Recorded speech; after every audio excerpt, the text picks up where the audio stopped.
好，歡迎大家。今次我哋最後一堂嘅題目咧，就係聖神七恩同埋聖神嘅果實。點解要揀今日嘅題目咧？就係因為我哋啱啱過咗個星期日咧，就慶祝耶穌升天。咁喺道理裏邊有講到啦，就係耶穌升咗天之後咧，佢係會係透過聖父嘅允許咧，就派遣聖神係降臨喺呢個世界當中。咁我哋就會分享聖神俾到咩恩惠俾我哋每一個基督嘅信徒啦。咁今日嘅主題內容主要係講第一就係聖神七恩，就係聖神咧有俾7個唔同嘅恩惠我哋。咁聖神嘅七恩對我哋嘅信仰有乜果效咧？咁應該就會講解啦，同埋我哋點樣可以領受呢個七個恩惠咧？至於聖神嘅果實同聖神七恩有乜分別咧？咁應該就會我哋會解釋啦。第一就係點樣去活出聖神嘅果實，係透過我哋嘅平日嘅生活嘅行為啦。最後咧，我哋會念一個復求聖神嘅禱文啫，祈求咧聖神可以幫助我哋係增強我哋嘅信德、望德同愛德。咁以下嘅內容咧係由呢個 Father Chad Ripperger 分享嘅一個主題。咁喺YouTube 佢有個 channel 啦，叫做 Sensus Fidelium。聖神七恩究竟係咩咧？聖神七恩就係天主賜予俾我哋靈性上嘅恩惠，係透過聖神同埋堅振聖事咧傾注喺我哋嘅當中，令到我哋可以能為天主咧作適當應該做嘅事情，得以實現到達天國嘅夢想。咁呢個係即係每個人咧佢哋嘅意願咧可以都可以達到嘅。聖神七恩可以幫我哋加強啲咩咧？第一就係令到我哋擁有屬天嘅智慧，同埋咧認知天主俾我哋嘅真理，亦都可以幫助我哋咧對天主有一個敬畏同埋孝愛之情。我哋透過七恩咧，可以學會點樣過一個虔敬嘅信仰生活，同埋令到我哋可以懂得點樣去以天主嘅角度去做適當嘅決定，亦都係要靠呢個聖神俾我哋嘅毅力啦，去完成一啲好重要嘅任務。當聖神臨於喺我哋當中嗰陣時咧，佢會驅使我哋去承行天主嘅旨意，如同耶穌基督嘅宗徒一樣。即係話我哋領受嘅恩惠咧，係同耶穌嘅宗徒領受嘅恩惠咧係一樣，但係可能程度就有唔同。聖神降臨第一次發生係咩時間呢？就係當耶穌復活咗之後40日咧，佢就升到天上。咁佢就透過佢輸出嘅最後氣咧，佢就將呢個聖神咧就俾咗生命呢個佢嘅教會。咁當時佢哋因為受呢個猶太人嘅迫害啦，嗰啲宗徒咧就匿埋咗喺佢哋最後晚餐嘅地方，就唔敢出嚟嘅。當時聖母咧係陪同佢哋啦，就帶領佢哋係做咗一個9日敬禮嘅祈禱，就係祈求聖神降臨嘅。到咗第10日咧，就係聖神降臨嘅日子。你睇到輿圖咧，佢哋係見到一個聖神嘅火舌咧，係臨於佢哋每個人嘅頭嗰度嘅。咁佢哋當初咧就係領受咗呢個聖神嘅七恩之後咧，佢哋係充滿咗智慧同埋勇毅咧，係走出去呢個佢匿埋嘅地方咧，係到處傳道。喺聖神降臨當日咧，好多因為佢哋好多外地嚟嘅猶太人啊，佢哋去咗耶路撒冷咧，就慶祝呢個五旬節。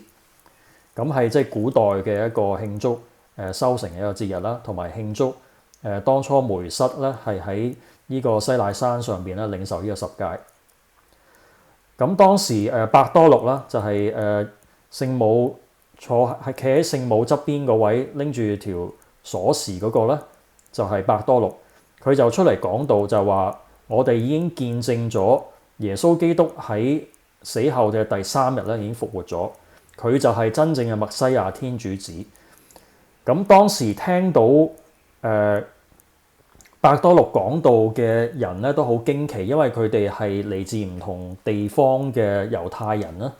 佢哋就講唔同嘅語言嘅，但係佢哋覺得好似一個神蹟咁啦。佢哋每一個人當聽到伯多祿講嘢嗰時咧，佢哋都完全明白佢講嘅嘢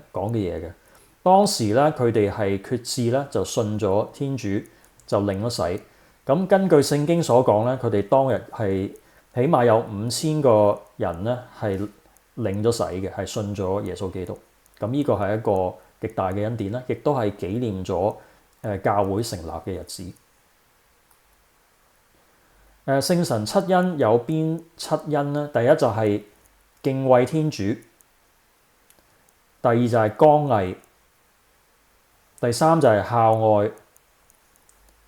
第四就係超見，第五係聰敏，第六係明達，第七係常治。咁我哋陣間會逐一個去解釋。我哋每一個人咧都有幸啦，就領受咗天主教嘅入門聖事。咁其中一個咧就叫堅振聖事，就係主教或者係主教派允許嘅堂區神父咧，就透過用呢個聖油咧，就喺我哋額上咧就畫一個十字聖號。咁當時咧我哋領受咗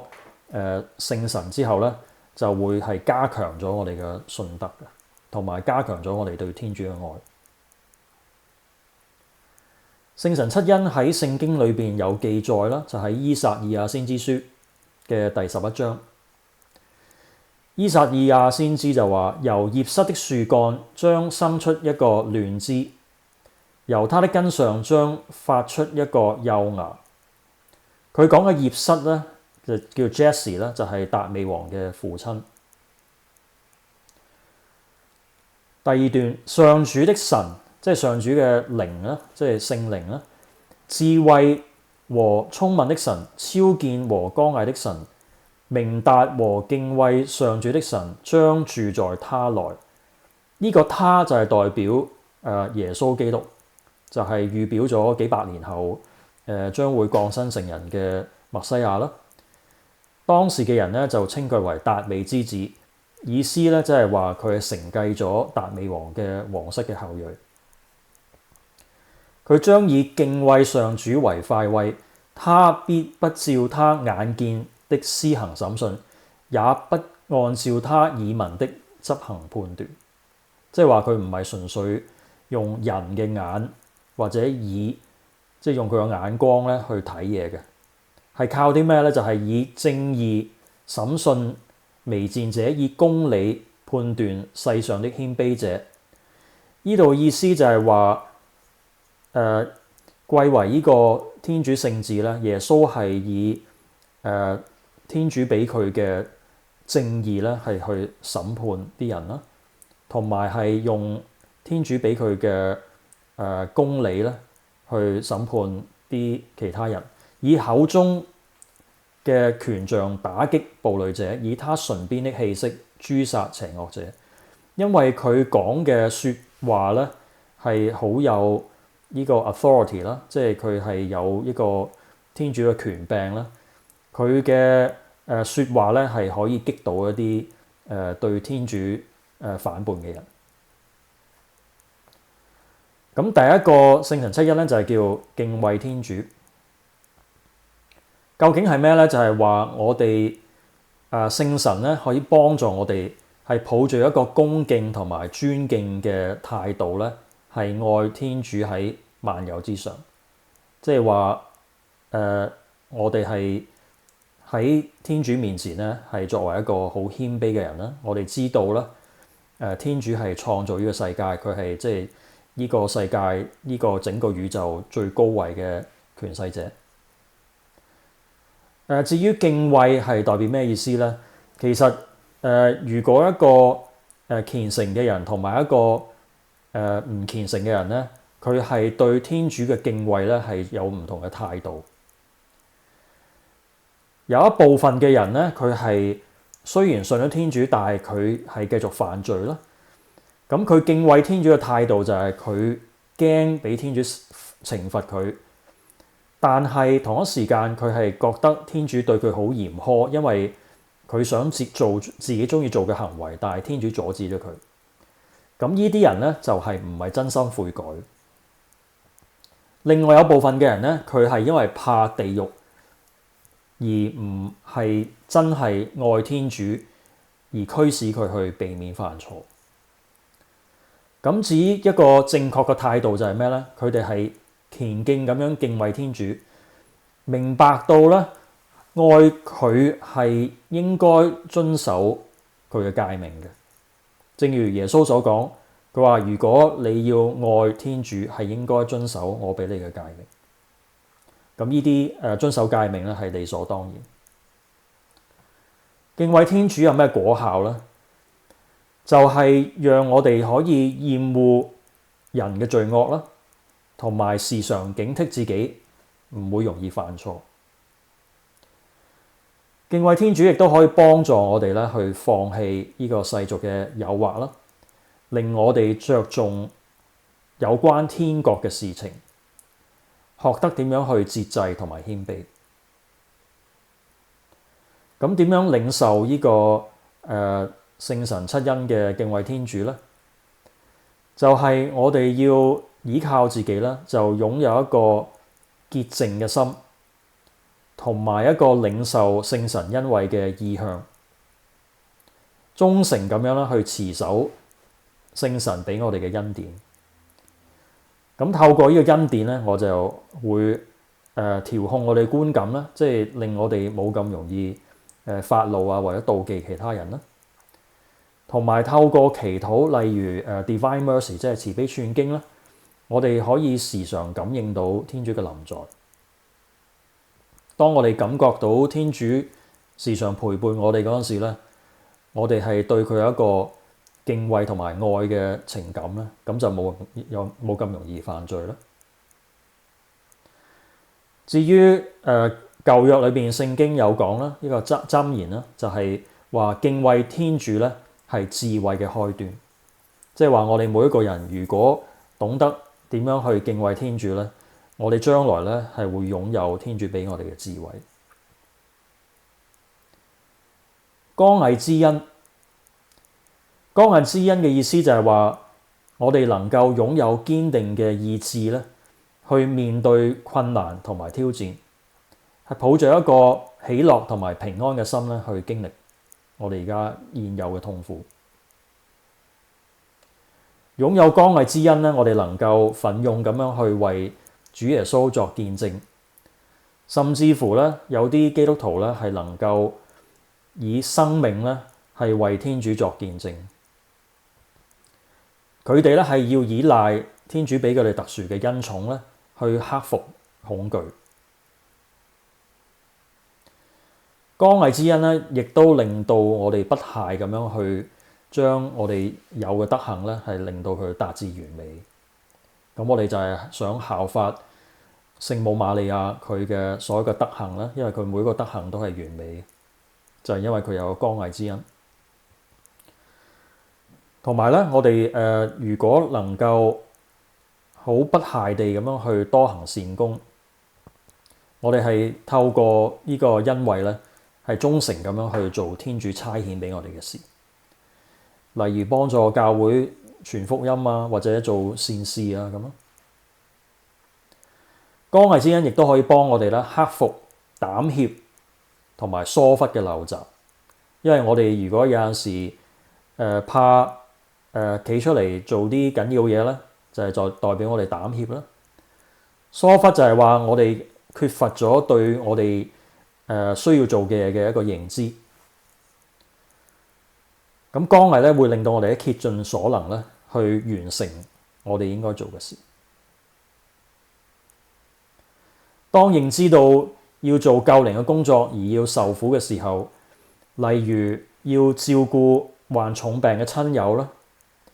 我哋會學得咧係祈禱嗰陣時咧，唔係要求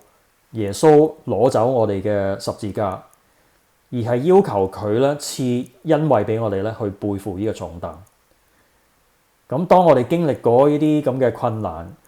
我哋成功咗之後咧，我哋可以磨練到我哋嘅意志。至於有啲咩可以令到我哋增強呢個剛毅之恩同埋勇德咧，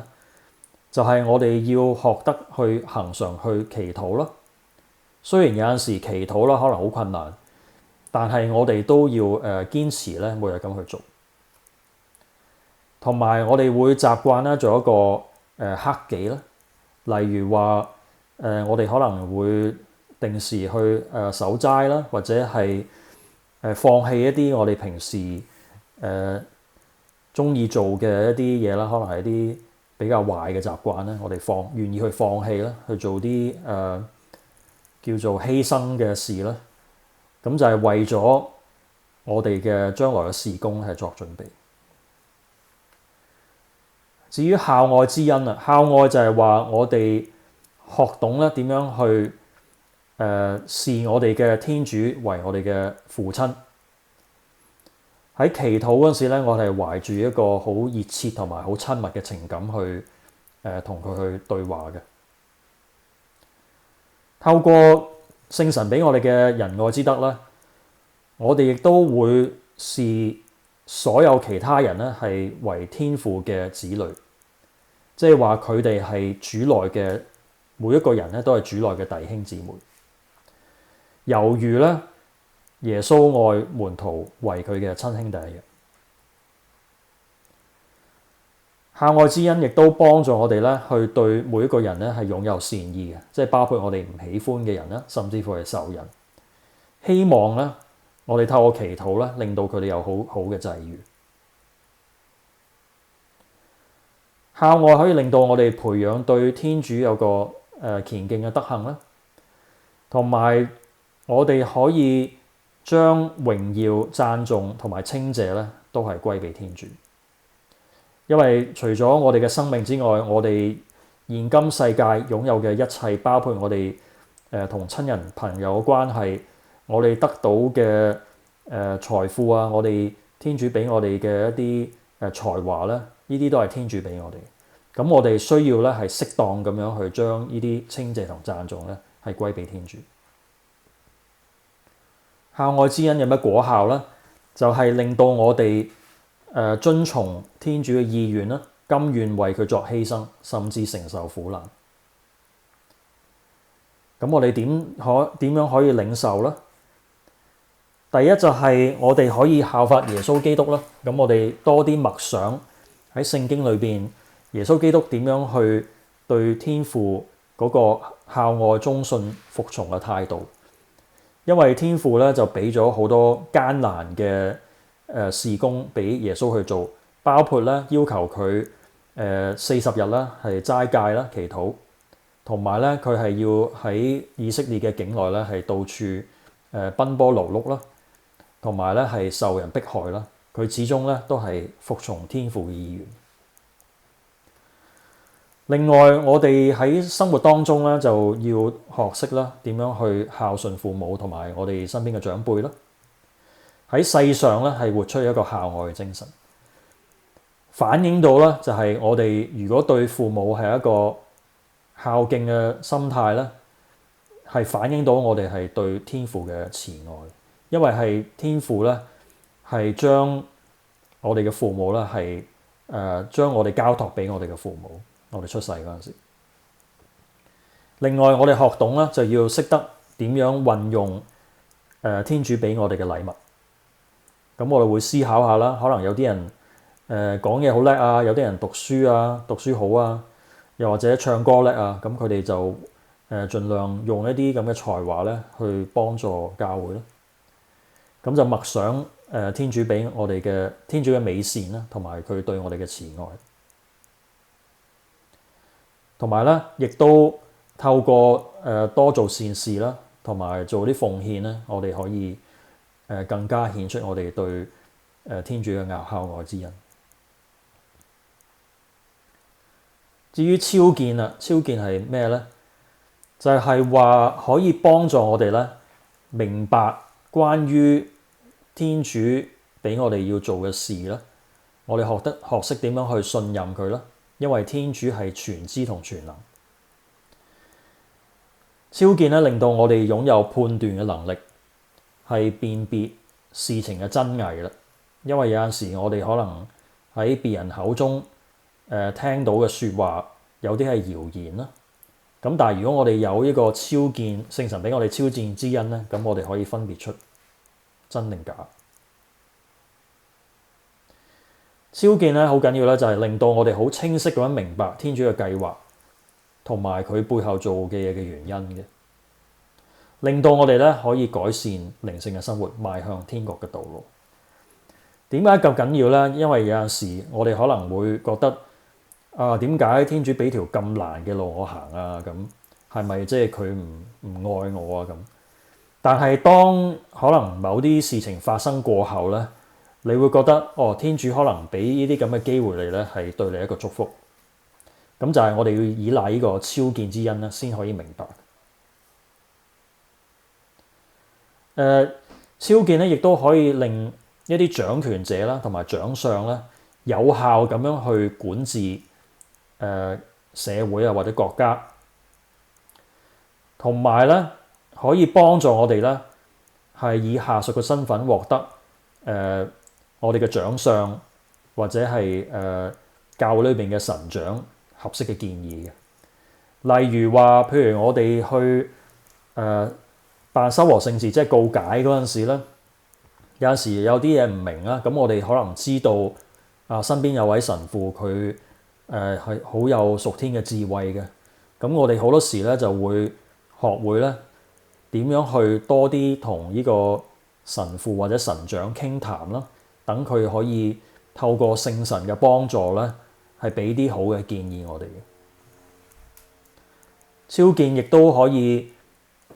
提醒我哋咧要效忠國家啦，同埋以一個忠信嘅態度咧去對待我哋嘅長上或者長輩。何謂長上咧？可能係譬如話我哋以一個學生嘅身份，長上就係我哋嘅先生啦。如果我哋係工作上嘅，咁我哋嘅上司就係我哋嘅長上。點樣領受咧？第一就係我哋要有個謙卑嘅心啦，就係承認自己嘅無知同不足，係要依賴聖神嘅指引，我哋先至可以達到天主嘅要求，同埋認知到咧，我哋單憑人嘅智慧咧係唔可以解決所有問題嘅。例如我哋而家經歷到啦，好多戰爭啊，好多天災人禍嗰啲咧，我哋係要祈禱啦，係依靠天主嘅幫助。同埋我哋學會咧就唔應該單靠人嗰個感覺去做判斷嘅，就唔係話依樣嘢令到你開心咧，你就應該去做。尤其是咧係做啲重要嘅決定。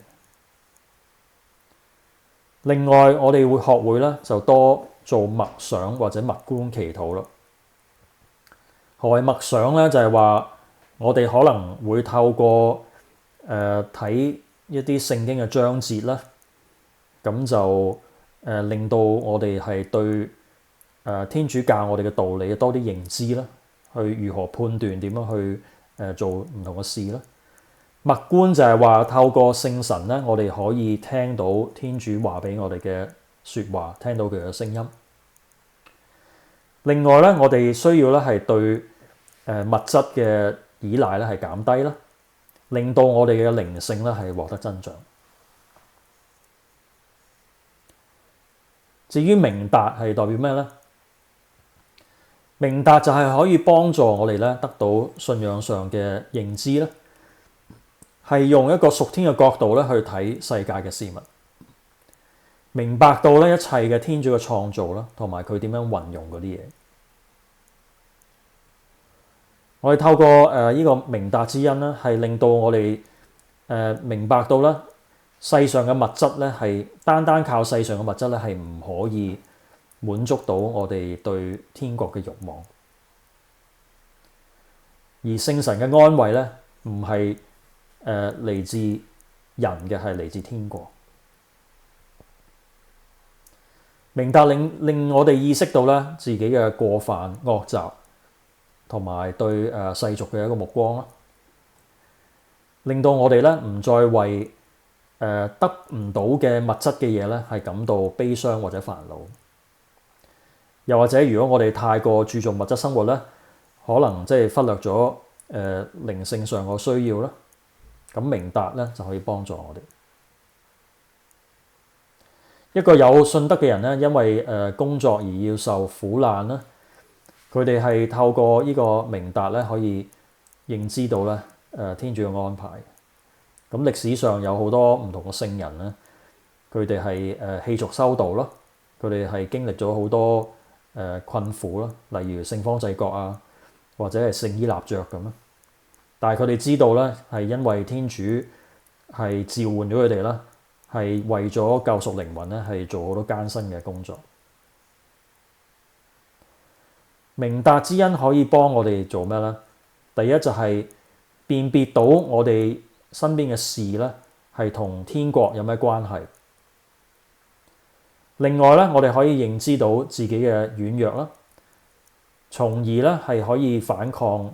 有呢個反抗世俗嘅思想。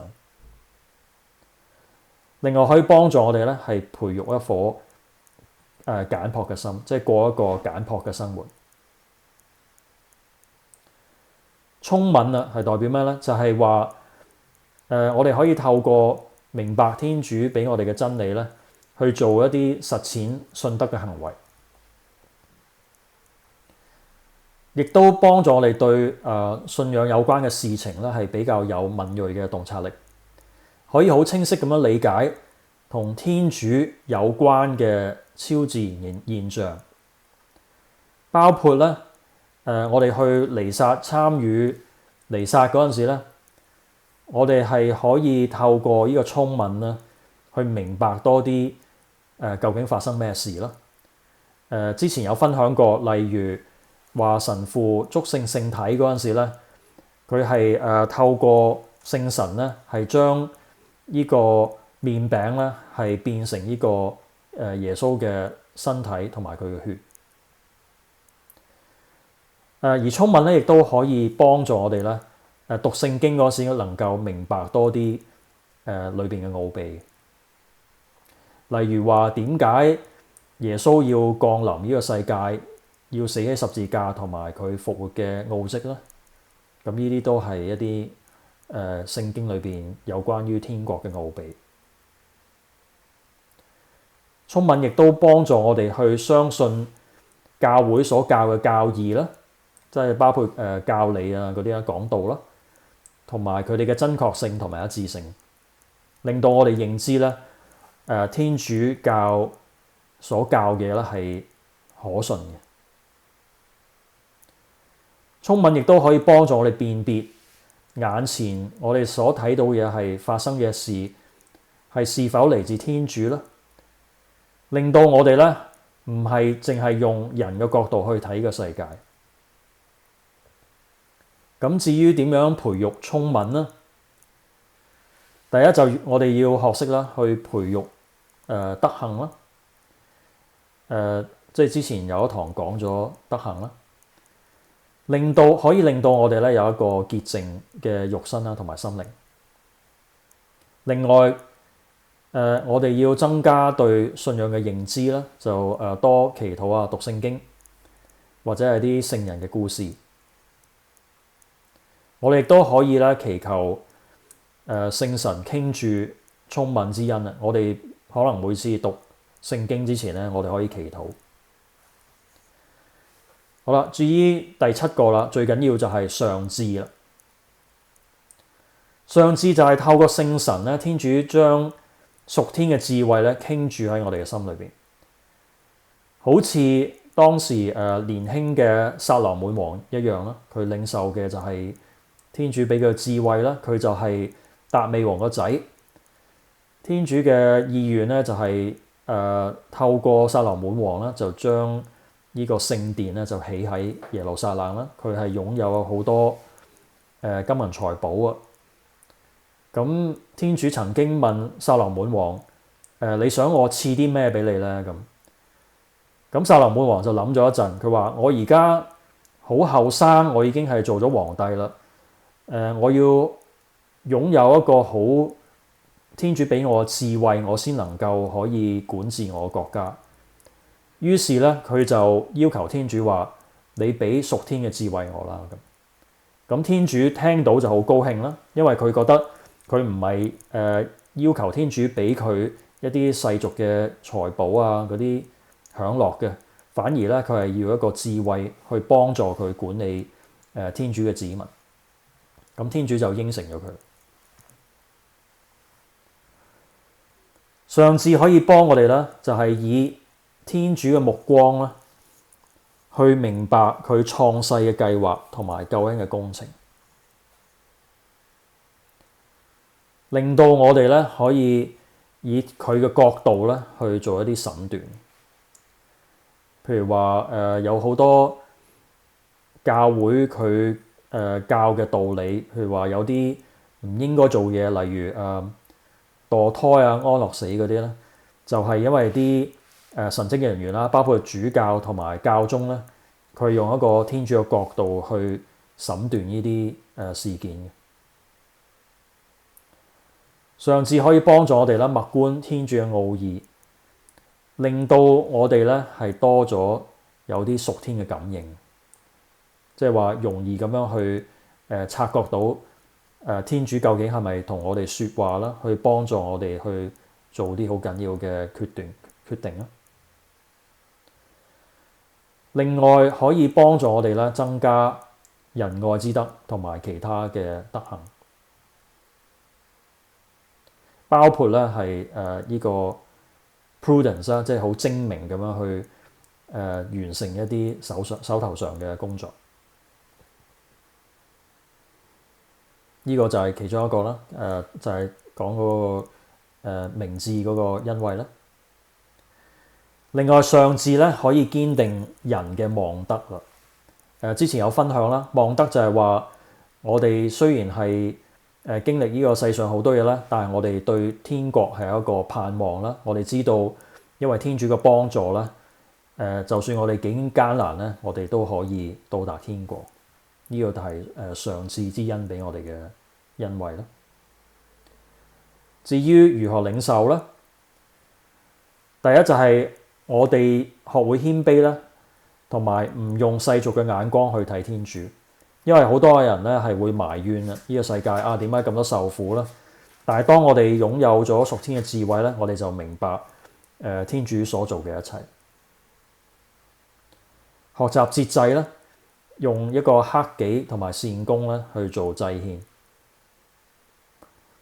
脫離世間上嘅束縛，加強與天主聯繫啦，就係包括祈禱啦，同埋即係多啲諗屬天嘅事情，學懂去以仁愛咧去善待身邊嘅人，包括一啲我哋唔喜歡嘅人啦。咁呢啲都可以幫助我哋。好啦，嚟到呢度聖神七恩，大家有冇啲咩問題啊？嗰啲咁樣？OK， 如果冇咧，咁我繼續啦。第二部分就係講聖神嘅果實啦。咁聖神嘅果實同聖神七恩有咩分別咧？喺聖經裏邊提到啦，呢個 Galatians 第5章，仁愛、喜樂、平安、忍耐、良善、溫和、忠信、柔和、節制，呢啲係代表咗我哋經歷咗信仰嘅生活之後咧，我哋開始成熟啦，即係喺信仰方面咧，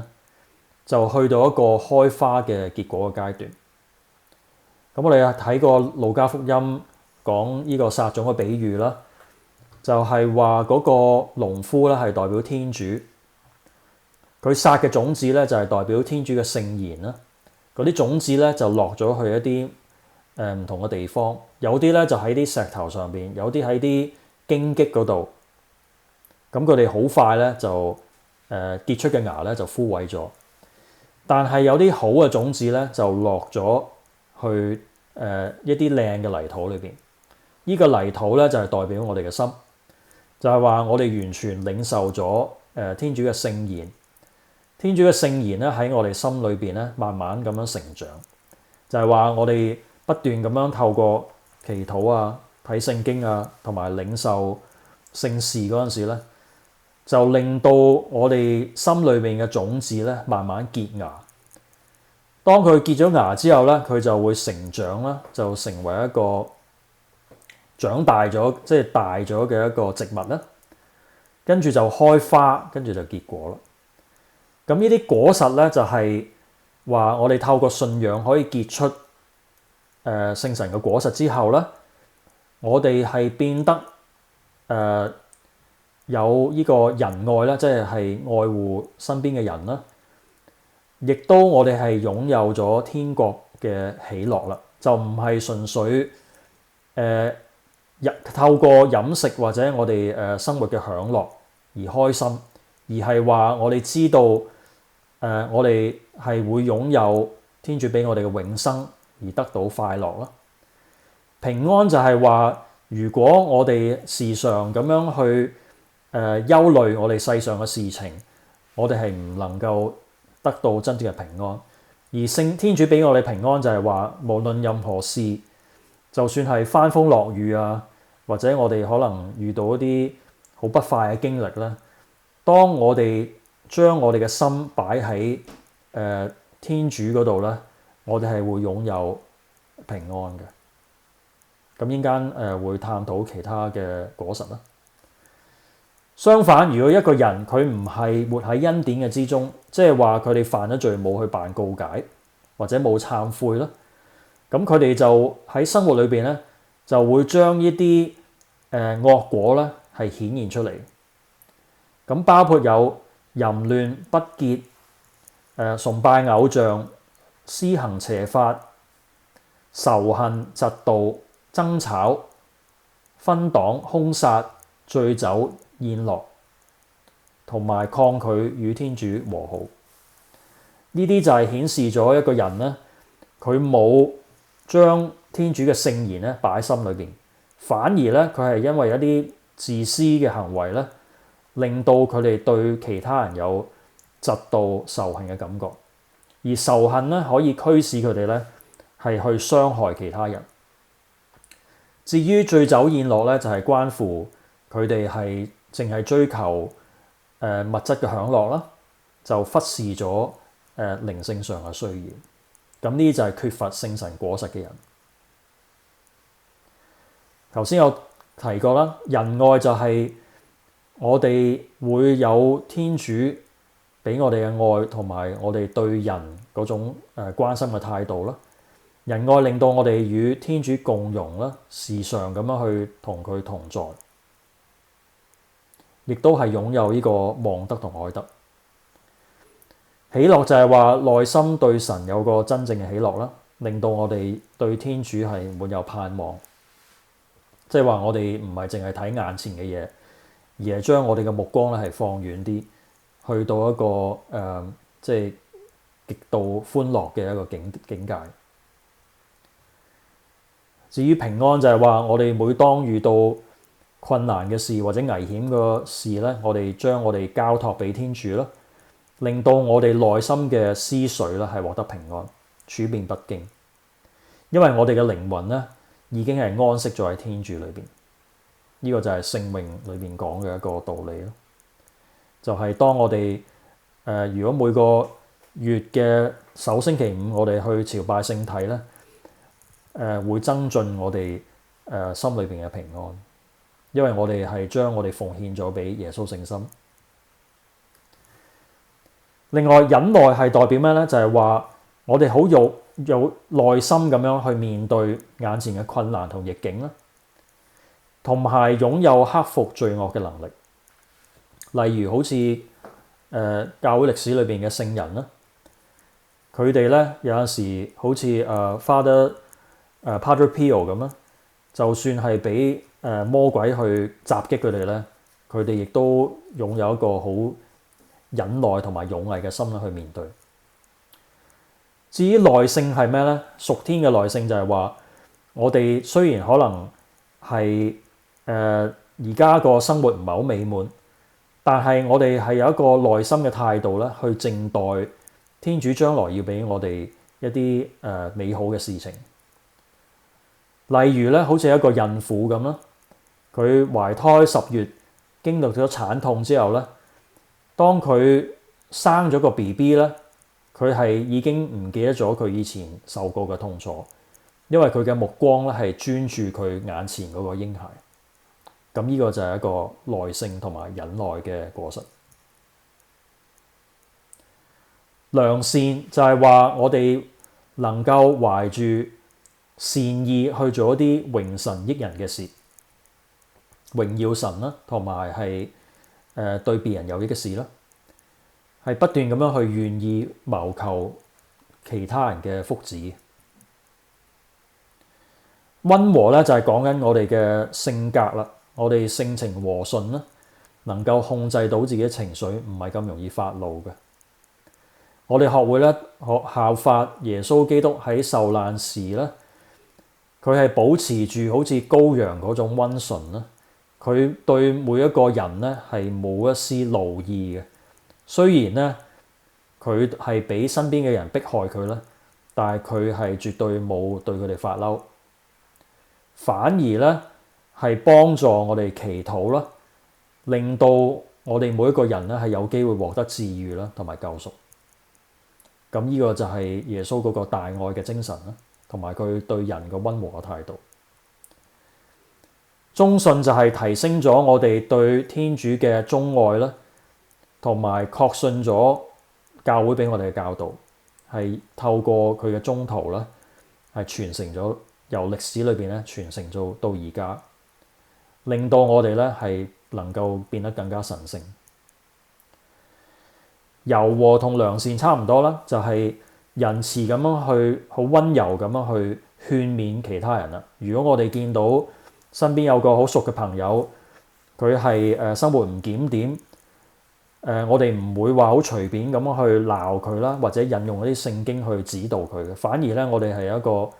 用一個謙卑同埋溫柔嘅態度咧，係勸勉其他人咧去改過。節制咧就係我哋會學會謹慎言行啦，就係即係唔會隨便去講啲唔適當嘅嘢啦。咁呢個係即係可以加強我哋嘅節德啦，同埋我哋嘅謙遜。寬宏啦就係熱心咁樣去關心同埋幫助人啦，有一個寬宏大量嘅心，就係做啲好有抱負嘅嘢啦。貞潔啦，就係話我哋學會點樣保守自己嘅身體啦，同埋靈魂啦。咁身體上嘅潔淨，即係話我哋盡量係保持即係免受污穢啦。同埋靈性上咧，我哋要忠貞於天主。意思就係話我哋唔會去選擇去拜偶像啦，又或者係追求一啲物質嘅嘢啦。好啦，至於祈禱意向啦，我哋可以喺唔同嘅時刻咧，係去祈求聖神嘅恩典嘅。例如四旬期啦，即係話喺復活節之前嗰40日啦，我哋係會祈禱啦，就希望天主幫我哋啦，去悔改歸依，就準備領洗，去做啲克己善功同埋禁食祈禱之類嘅事啦。到咗復活節啦，或者係一啲準教友啦，佢哋就係會領受聖洗啦、聖事，同埋一啲本身係教友嘅人咧，佢會再次去宣認領洗嘅時候對天主嘅信仰啦。其中一個咧就係話我哋要棄絕罪惡同埋棄絕魔鬼嘅誘惑。咁呢啲祈禱咧係幫助我哋去面對呢啲咁嘅困難啦。至於耶穌升天節啦，就係啱啱過咗禮拜日嗰個慶祝，我哋可以透過彌撒嘅祈禱啦，係希望天主加強我哋嘅望德啦，同埋咧我哋會部分嘅人咧係會做一個9日敬禮嘅祈求啦，就係喺上個星期五開始啦，就係每日咧係祈求聖神俾我哋嘅恩惠啦。呢個9日敬禮係包含啲咩咧？第一就係話，首先我哋係奉獻，有一個奉獻聖神嘅禱文啦，就係話將我哋咧嘅靈魂咧係交託俾聖神，讓佢去指導我哋點樣去過虔敬嘅生活。呢個係即係第一日啦。咁第二日同埋至到去第8日就係話我哋祈求聖神七恩啦，就係頭先講過7個啦。至於最後啦，就係我哋祈求啦，聖神俾我哋頭先所講嘅果實，令到我哋喺生活中咧可以活出一個信仰同埋一個虔敬主嘅態度。好啦，咁今日嘅分享就完畢啦。咁我哋會有個祈禱嘅，就係伏求聖神啦。咁喺我哋祈禱之前，大家有冇啲咩問題或者分享？又或者有啲現役嘅教友啊，現今嘅教友，你哋有冇啲咩經歷啊，令到你覺得好似你嘅行為啊、思想嗰啲係有進步啦？係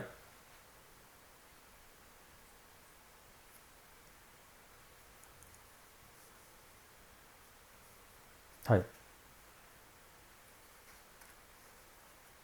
係啊，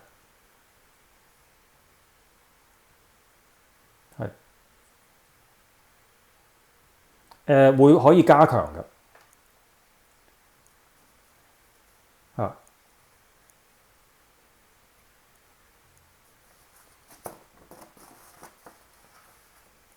係嚇，你問得好啦，因為咧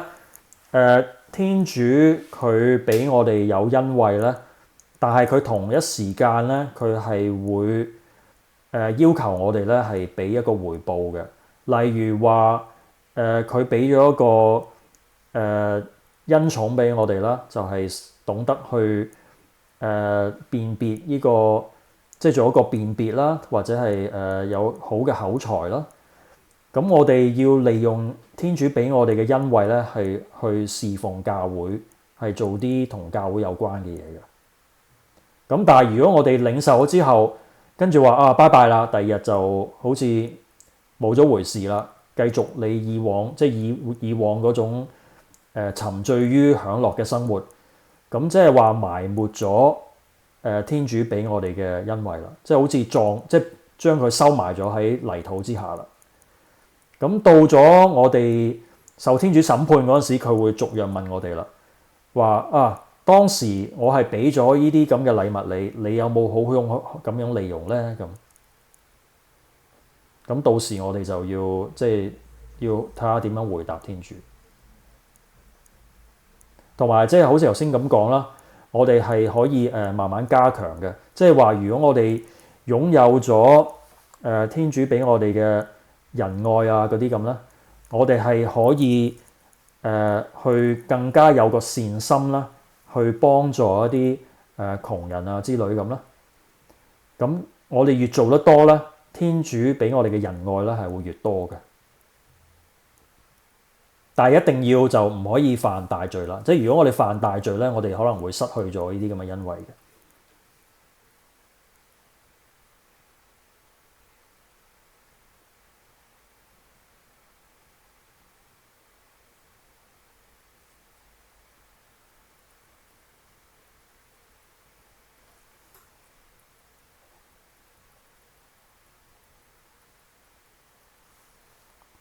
係，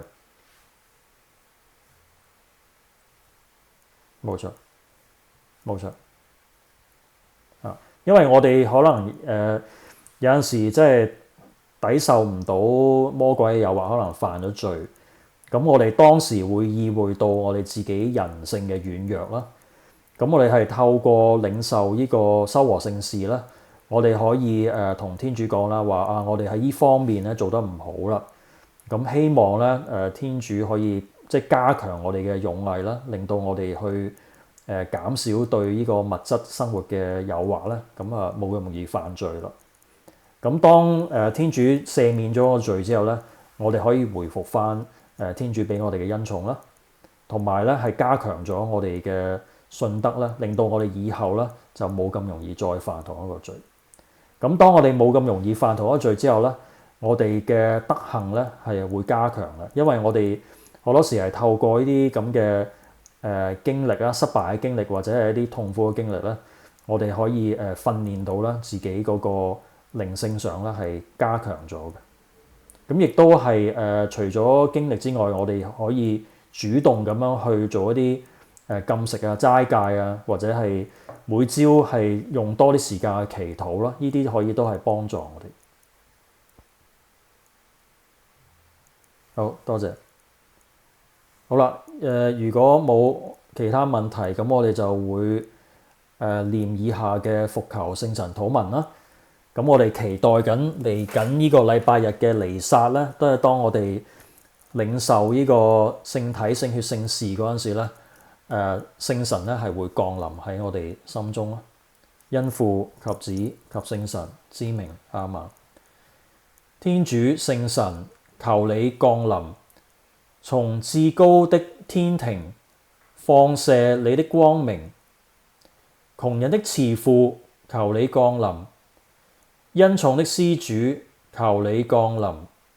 心靈的真光，求你降臨。你是最會慰藉人心的聖神，你是我們衷心歡迎的嘉賓，你是人生旅程中舒適的庇蔭，在勞苦中你是氣息，在酷熱裏你是清風，在悲痛時你是慰藉。你是幸福的真光，求你照射着我們，